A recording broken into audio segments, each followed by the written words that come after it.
तारीख के दिन इस सदन में 82-83 का बजट पेश किया, वो काबिल तारीफ है। हम ज़्यादा इस अर्थशास्त्र नहीं है और न इन आंकड़ों को इतना जानते हैं, कॉमन सेंस से इतना समझ पाए हैं कि राज्य में एक भी आदमी पर किसी प्रकार का एक पैसे का नया टैक्स नहीं लगाया, बल्कि कुछ स्टाम्प ड्यूटी में और कई टैक्सों में कटौती जरूर करके लोगों को उन्होंने राहत दी। पुराने सरकारी कर्मचारियों की जहां पेंशन बंद थी, उस पेंशन को चालू करने का फैसला किया। इससे राजस्थान में हर घर में मुख्यमंत्री की अच्छी तारीफ हो रही है।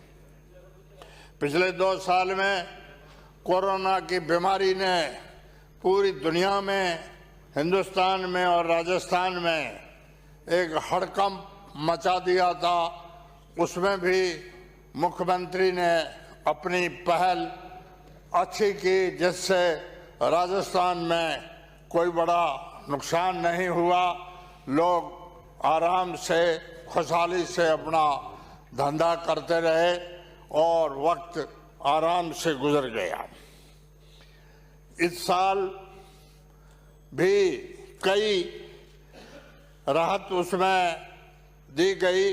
इन राहतों में आम आदमी को, जैसे उपनिवेशन क्षेत्र में किसानों को जमीनें दी गई, वो किस्त भरने से लाचार है, उनके लिए भी अच्छी राहत दी।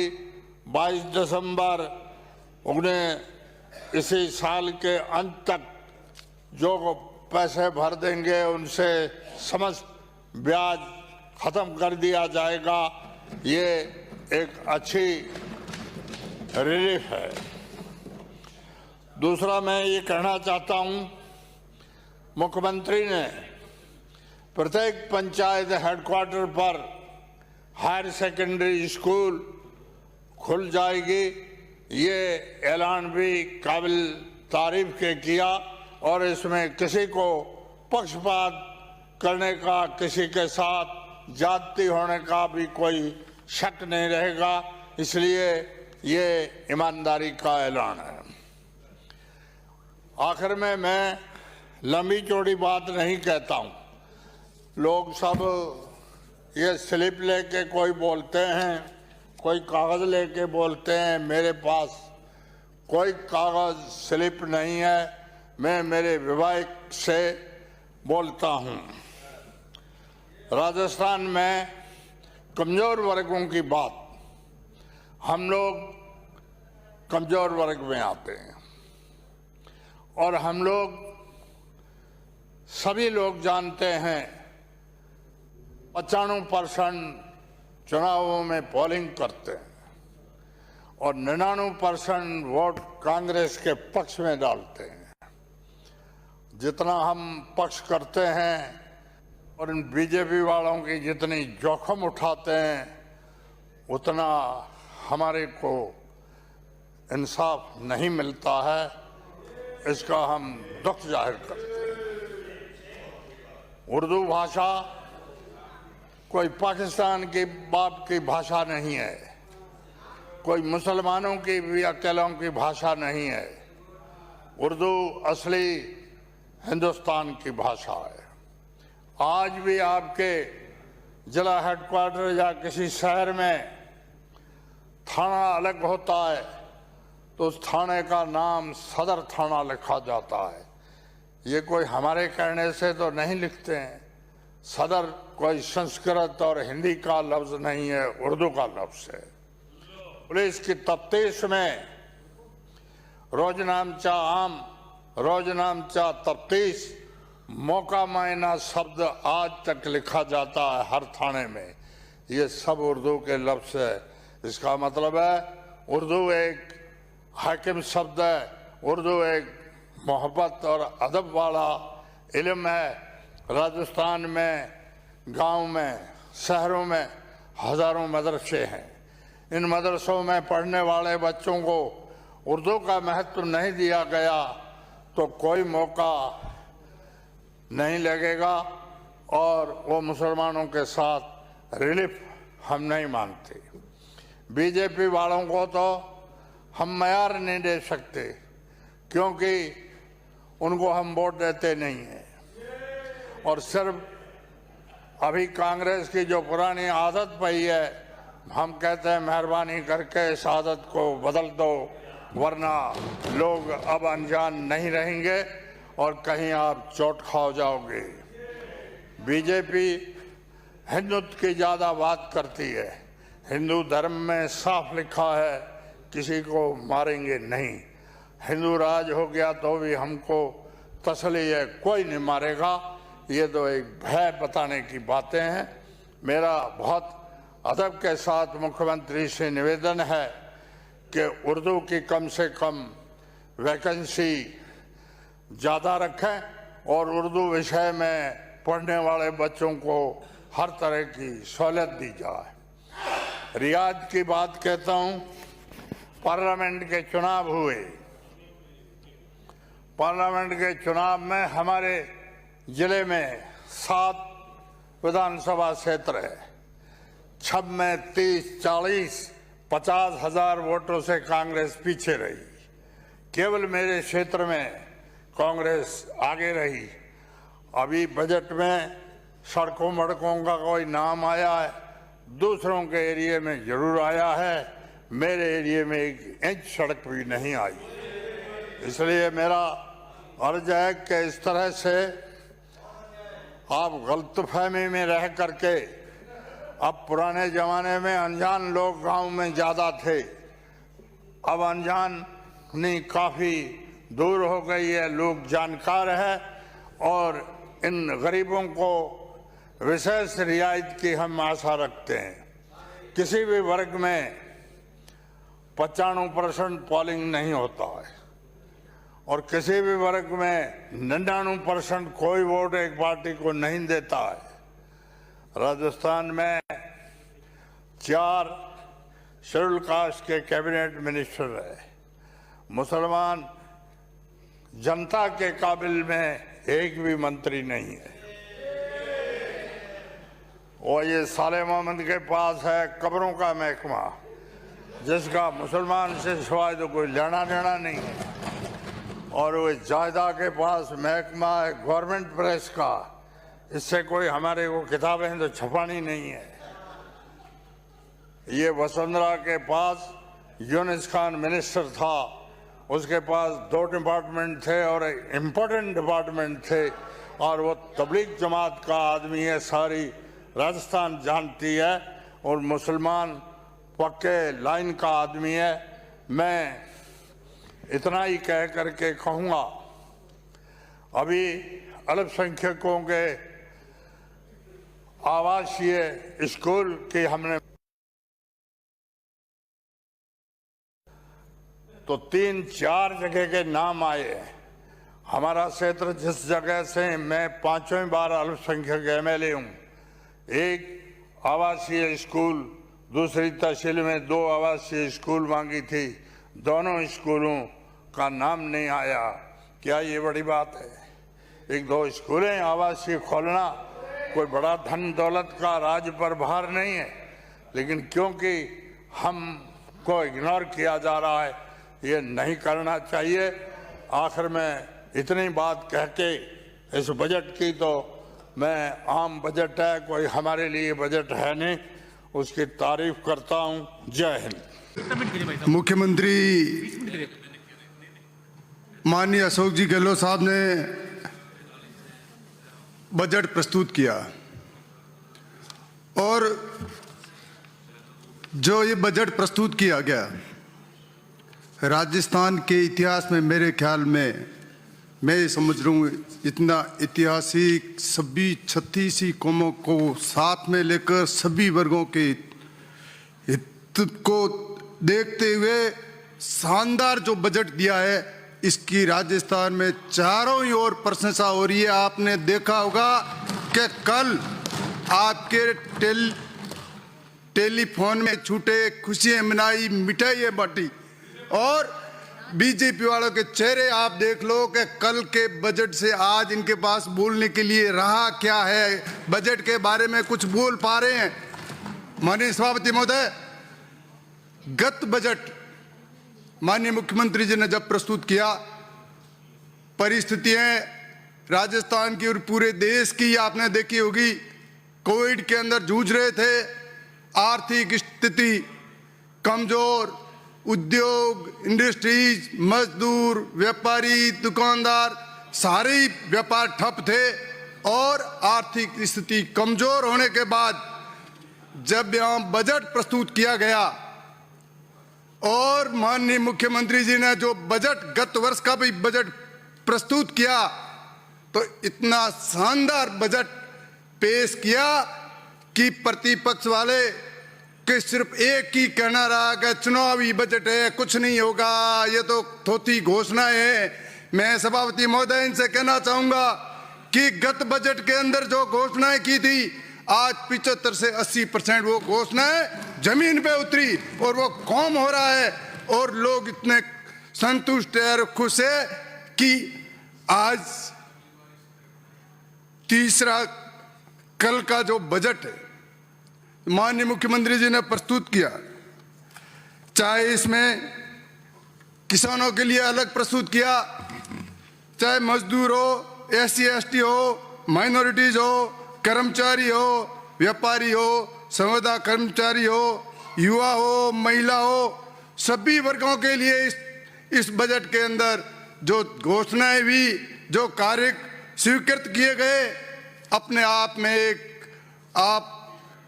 एक मिसाल कायम की है।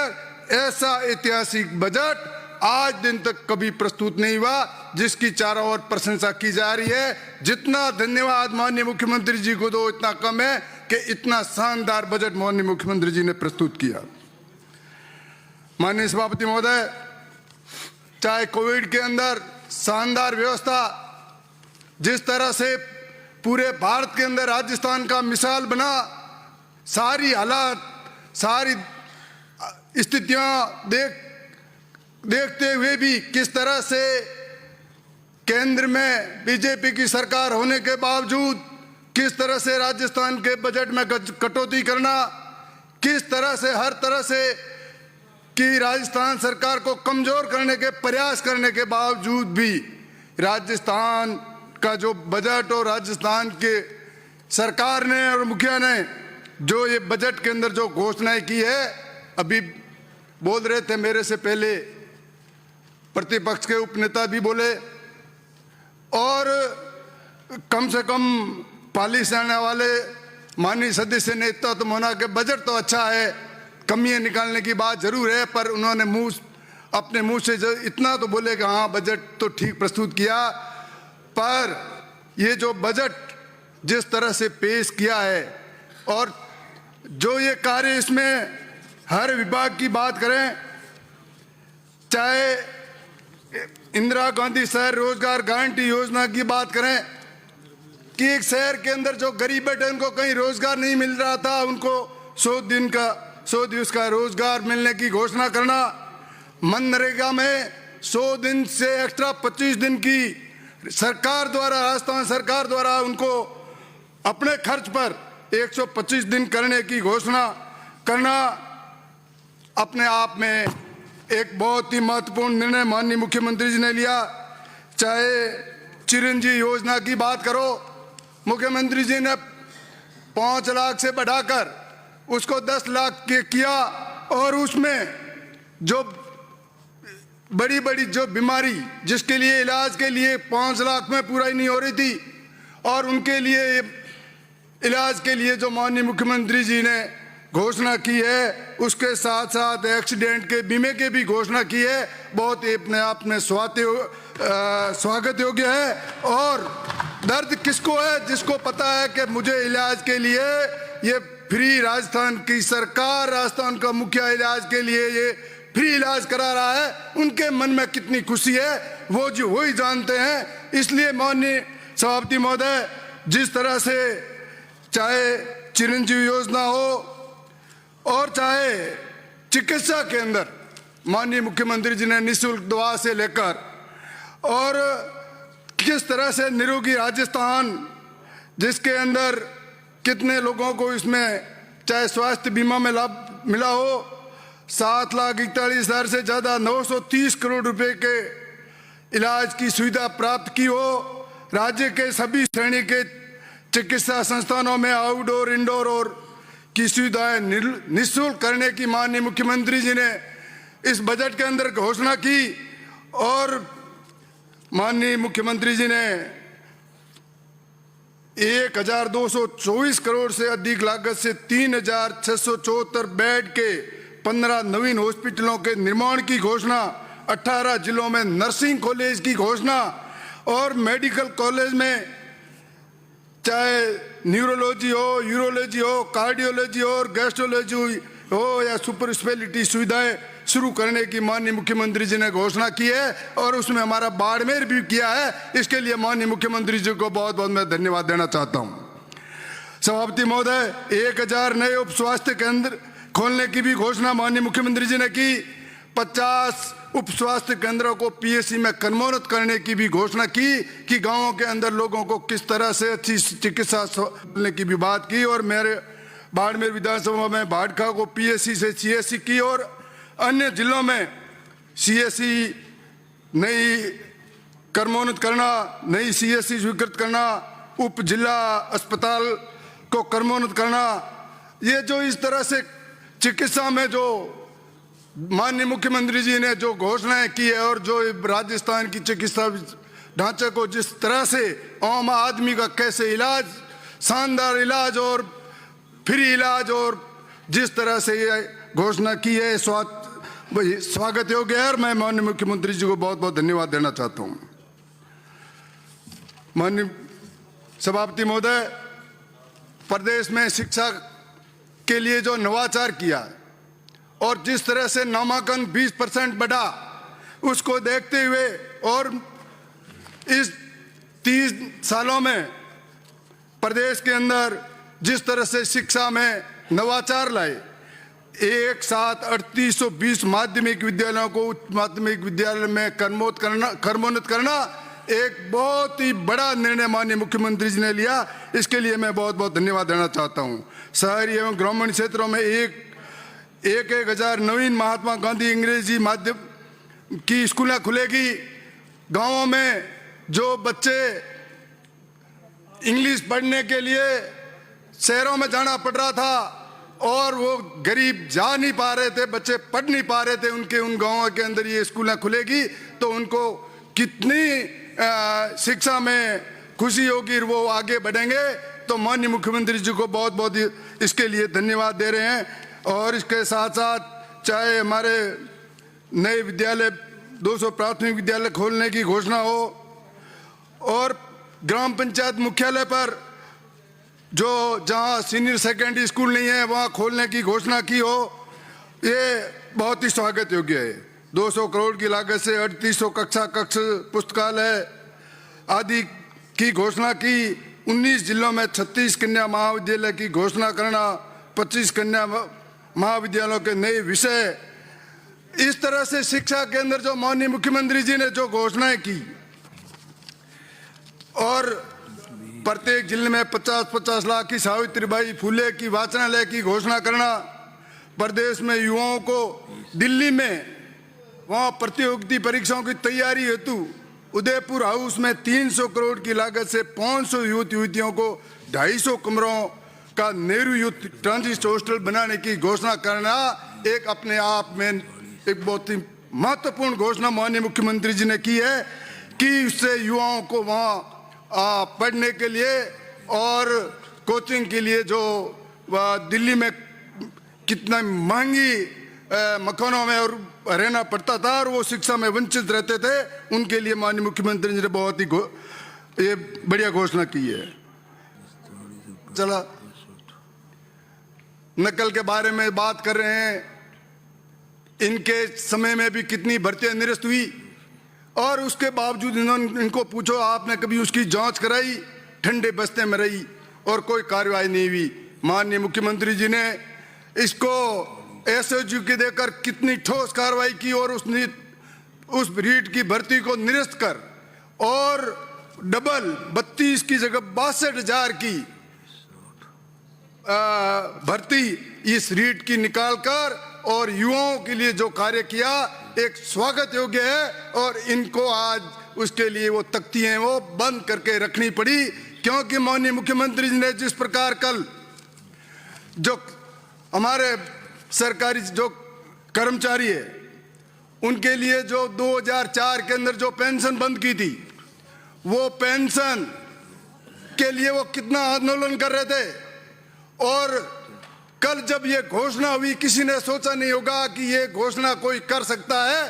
राजस्थान के लोकप्रिय मुख्यमंत्री जी ने पूरे भारत के अंदर पहला उदाहरण पेश किया कि उस पेंशन योजना को लागू किया, जिससे आज लाखों कर्मचारी जश्न मना रहे हैं, मिठाइयां खिला रहे हैं और मुख्यमंत्री को धन्यवाद दे रहे हैं कि ये ऐसा मुख्यमंत्री जैसा निर्णय हमने ही नहीं सोचा था। और ये इस तरह का शानदार जो जिस तरह से इस पूरे राजस्थान में माहौल बना है, अब ये इनको रीट की तो अब भूल ही गए कि रीट को तो अब छोड़ो, अब तो आगे की सोचो कि हालत क्या होगी। कैसा शानदार बजट ये जो प्रस्तुत किया है, अब हमारे पास बोलने के लिए क्या है। और 2023 के अंदर जिस तरह का ये जो बजट प्रस्तुत किया है, ये मुंह देखते रह जाएंगे और ताकते रह जाएंगे कि ये जादूगर ने किस तरह से जादूगरी की है। कहाँ से अब कह रहे हैं पैसे कहाँ से आएंगे। अरे भाई आपको क्या तकलीफ है, ये तो जिनको काम कराना है तकलीफ तो उनको है, अपने आप व्यवस्था करेंगे। आप चिंता मत करो, कोई पैसा की कमी आएगी न दूसरी आएगी। जो घोषणा की है वो घोषणा धरातल पे उतरेगी। आप देखोगे कि माननीय मुख्यमंत्री जी उसमें कोई कसर नहीं छोड़ेंगे।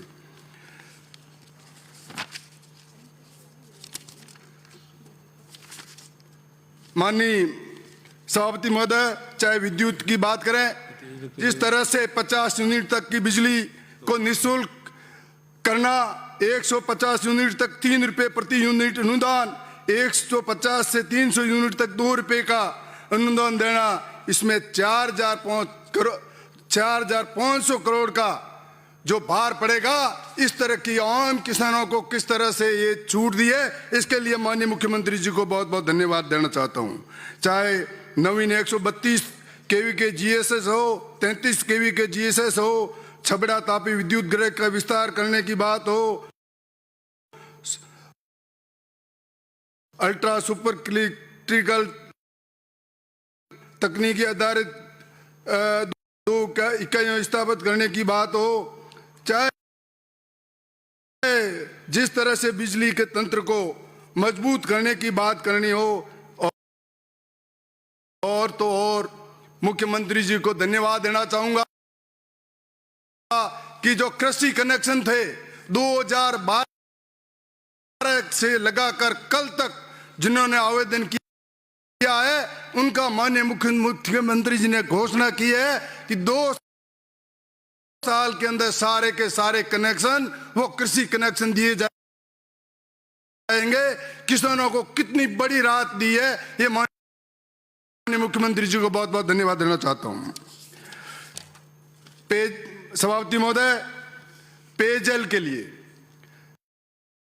जिस तरह से प्रदेश में पेयजल के लिए 60,600 करोड़ की पेयजल परियोजना स्वीकृत हुई, जिसमें 86,21,000 घरों को नल कनेक्शन मिलेंगे।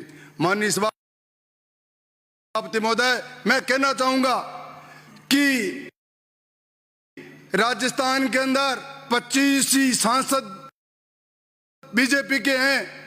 हमारे ये जल शक्ति मंत्री आदरणीय हमारे राजस्थान से और जोधपुर से है, और उसके बावजूद जो पहले 90% सब्सिडी पानी के अंदर इन योजनाओं के अंदर देते थे, उसको इन्होंने काट कर 50% की है। करोड़ों रुपए का भार राजस्थान सरकार पे ढला है। अब पूछो आप, ये 25 MP आपको राजस्थान की सरकार ने, राजस्थान की जनता 7.5 करोड़ जनता ने चुन के जाए। आपने क्या किया, आपने राजस्थान की जनता के लिए क्या कर रहे हो? आप पानी से ज्यादा कोई अमूल्य चीज नहीं हो सकती, आपने उसमें कुछ नहीं किया। मैं मुख्यमंत्री जी को धन्यवाद देना चाहूंगा कि फिर 50% देने के बावजूद भी उन्होंने इस परियोजना को आगे आकर और आज इस योजना को धरातल पे ला रहे हैं। 13,921 करोड़ की 24 बाड़मेर में हमारे 55 करोड़ शामिल है। जल जीवन मिशन के तहत 10,000 करोड़ से अधिक लागत की 36 वृहद पेयजल योजनाओं के कार्य, जिसमें 5,500 गांव में 20 लाख घरों को शुद्ध पेयजल उपलब्ध होगा। और बाड़मेर में हमारे द्वितीय चरण पार्ट 6 में 497 करोड़ रुपए और 41 लाख की योजना स्वीकृत की है। उसके लिए राशि स्वीकृत की, इसके लिए माननीय मुख्यमंत्री जी को बहुत बहुत धन्यवाद देना चाहता हूं। सभापति महोदय, सामाजिक सुरक्षा के अंदर SC व ST विकास कोष की राशि 100 करोड़ से बढ़ाकर 500 करोड़ करना, सामान्य श्रेणी के EWS परिवार को आर्थिक उन्नति के लिए 100 करोड़ का EWS कोष बनाने की घोषणा करना, इंदिरा रसोई योजना की संख्या बढ़ाते हुए 358 से 1,000 करना, मुख्यमंत्री दिव्यांग स्कूटी योजना के पूर्व में 2,000 स्कूटी की संख्या बढ़ाते हुए 5,000 करना, दिव्यांगों के लिए बाबा आमटे दिव्यांग विश्वविद्यालय जामडोली जयपुर स्थापित करने की घोषणा करना और प्रदेश के मिरासी, ढाडी, मंगनियार आदि उनके आर्थिक योगदान के लिए 20 करोड़ का प्रावधान करना, पालन आहार योजना के 6 वर्ष आयु के वर्षों के बच्चों को 500 से 15 और 6 से 18 के लिए 1,000 से 25 रुपए की वृद्धि करना। ये माननीय मुख्यमंत्री जी की जो संवेदनशीलता है, किस तरह से सामाजिक सुरक्षा में इन जो असहाय और जो असहाय और जो SC ST और चाहे सामान्य वर्ग हो, सभी को जिस तरह से ये घोषणा की है, माननीय मुख्यमंत्री जी को बहुत बहुत मैं धन्यवाद देना चाहता हूं। माननीय सभापति महोदय, कानून व्यवस्था की बात करें, चाहे माननीय मुख्यमंत्री जी ने कोई कसर नहीं छोड़ी कानून व्यवस्था ठीक करने के लिए, चाहे 108 एम्बुलेंस की तर्ज पर अभय कमांड सेंटर डायल उसमें जोड़ते हुए 500 मोबाइल यूनिट की गठन की घोषणा करना, प्रदेश में सभी जिलों में साइबर पुलिस स्टेशन स्थापित किए जाएंगे, अतिरिक्त पुलिस अधीक्षक कार्यालय हर जिले पर, पुलिस चौकियां, पुलिस थाने, पुलिस इस अधीक्षक के नए कार्यालय खोलना और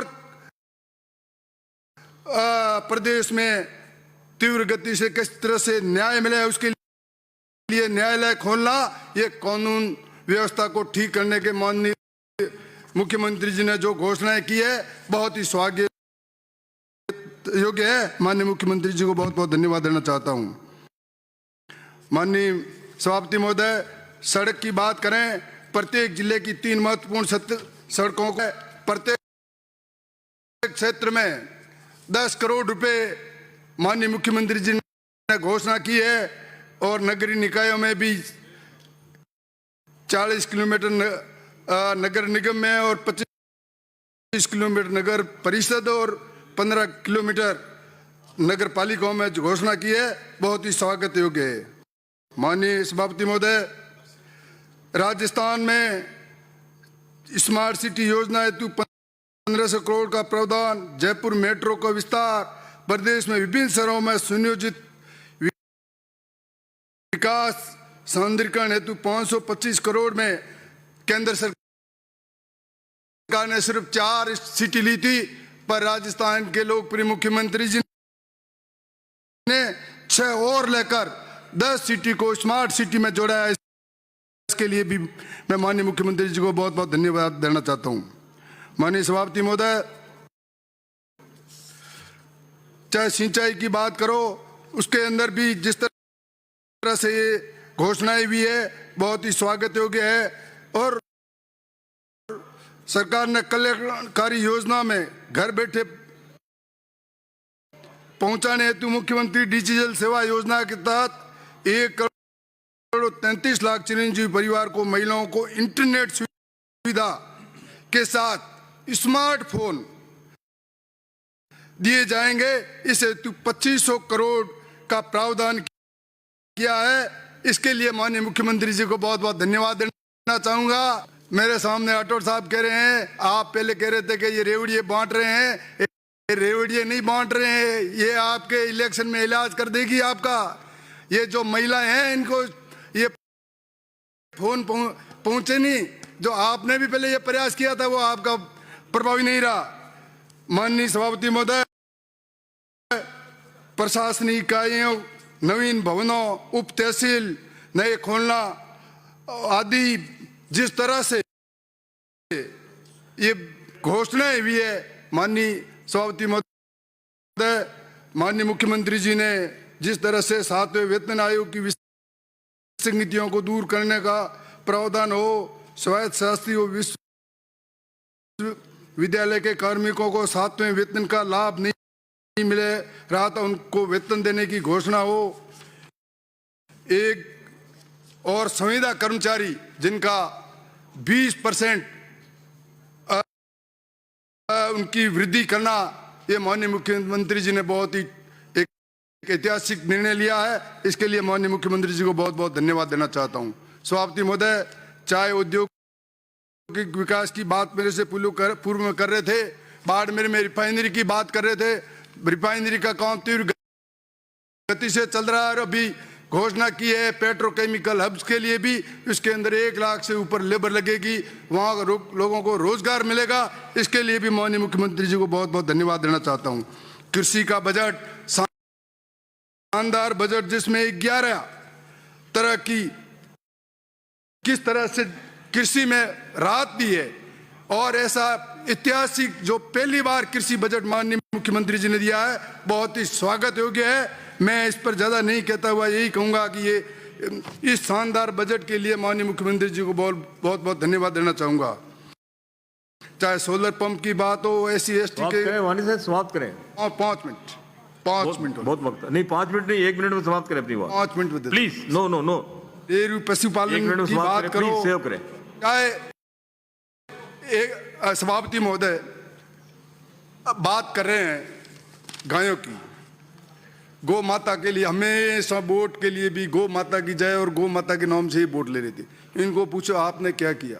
माननीय मुख्यमंत्री जी ने खाली वोटों की राजनीति नहीं की, उन्होंने गायों के लिए अब बेसहारा जिसका कोई मालिक नहीं है उनके लिए नंदीशालाएं घोषणा खोलने की घोषणा की, और अनुदान 16 से लगाकर छोटे बछड़े को 20 किया और बड़े बछड़े बड़ी गाय को 32 से बढ़ाकर 40 किया, और अभी पंचायत समिति मुख्यालय पर नंदीशाला के लिए 1,57,00,000 रुपए और उसको 9 महीने की सब्सिडी देने की घोषणा। और अभी इस बजट के अंदर पंचायत स्तर पर नंदीशाला और गौशाला खोलने के लिए 1 करोड़ रुपए देने की घोषणा और उसमें अनुदान देने की घोषणा एक सराहनीय कदम है। मैं कहना चाहूंगा, पक्ष और विपक्ष दोनों से ही कहना चाहूंगा कि जो जिस तरह से लोग ये रोडों पे घूम रहे हैं, शहरों में घूम रहे हैं, गांवों में घूम रहे हैं, आप मेहरबानी करके इसमें राजनीति नहीं कर किस तरह से आप इस गौ सेवा में आप लगें, आप नंदीशालाएं खोलें, आप गौशालाएं खोलें। राजस्थान सरकार आपके साथ में हर तरह से कोई पैसों की इसमें कमी नहीं आने देगी। आप इस पशुधन को और इस को बचाने के लिए प्रयास करें। मैं अंत में प्लीज सेव करें प्लीज। श्रीमती अनीता बघेल। अंत में माननीय मुख्यमंत्री जी को बहुत बहुत धन्यवाद देना चाहूंगा कि उन्होंने ऐतिहासिक और शानदार जो बजट दिया है, आने वाले समय में इनके पास बोलने के लिए और आने वाला 2023 बताएगा कि ये बजट किस तरह से ये शानदार ये जादूगर की जादूगरी चलेगी। 2023 में वापस कांग्रेस की सरकार आएगी। जय हिंद, जय भारत। अनीता जी।